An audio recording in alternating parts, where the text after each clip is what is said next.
അനക്കാപ്പൊയിൽ പതങ്കേത്ത് മുകളിലുണ്ടായ മലവെള്ളപ്പാച്ചിലിൽ ഒഴുക്കിൽപ്പെട്ട് കാണാതായ യുവാവിനെ ഞായറാഴ്ച തെരച്ചിൽ നടത്തിയെങ്കിലും കണ്ടെത്താനായില്ല.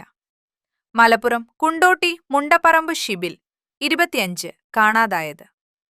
ഞായറാഴ്ച രാവിലെ 7 മണിക്ക് തന്നെ തെരച്ചിൽ ആരംഭിച്ചിരുന്നു. തുടക്കത്തിൽ പുഴയിലെ ജലം നന്നായി തെളിഞ്ഞ സ്ഥിതിയിലായിരുന്നു. ഇതേ തുടർന്ന് പതങ്കയത്തെ കയമുള്ള ഭാഗങ്ങളിലും തെരച്ചിൽ നടത്താൻ കഴിഞ്ഞു.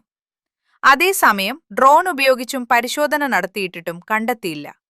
Senior fire and rescue officer N Ahammed റഹീഷിന്റെ നേതൃത്വത്തിലാണ് തെരച്ചിൽ ആരംഭിച്ചത്.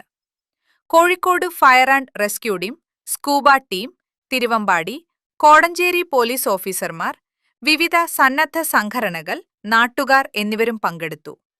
പുഴയുടെ ഒഴുക്ക് ശക്തമായതോടെ തെരച്ചിലിന് വിനയായി. കനത്ത മലവെള്ളപ്പാച്ചിലിൽ സംഘം തെരച്ചിലിനിടയിൽ അപകടത്തിൽപ്പെടാതെ അത്ഭുതകരമായി രക്ഷപ്പെട്ടത്. ഇതേ തുടർന്ന് സംഘം ഇരുകരകളിലായി. തുടർന്ന് കരകൾ കേന്ദ്രീകരിച്ചും പരിശോധന നടത്തിയെങ്കിലും ഷിബിലിയെ കണ്ടെത്താനായില്ല. CK കാസിം MLA അപകട മേഖലയിൽ സന്ദർശനം നടത്തിയിരുന്നു. തിങ്കളാഴ്ച രാവിലെ 7 മണിക്ക് വീണ്ടും തെരച്ചിൽ പുനഃസ്ഥാപിക്കും. കർണാടകയിലെ ബാംഗ്ലൂരിൽ നിന്ന് 11 പേരടങ്ങുന്ന വിനോദസഞ്ചാരികളാണ് ശനിയാഴ്ച പതങ്കയത്ത് മുകളിലെ കാലൻപാറ തൂക്ക് പാലത്തിന് താഴെ കുളിക്കാനിറങ്ങിയത്. ഇതിനിടയിൽ വെള്ളരിമലയിലെ വനത്തിലുണ്ടായ കനത്ത മഴ, മലവെള്ളപ്പാച്ചിലിൽ വിനോദസഞ്ചാരികൾ അകപ്പെട്ടത്. 10 പേർ ഭാഗ്യത്തിന് രക്ഷപ്പെട്ടത്.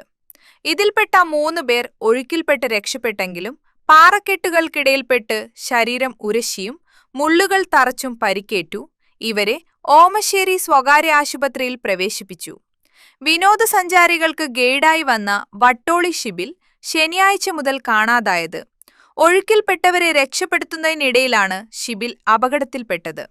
Unnichekku, today news, Mukkam.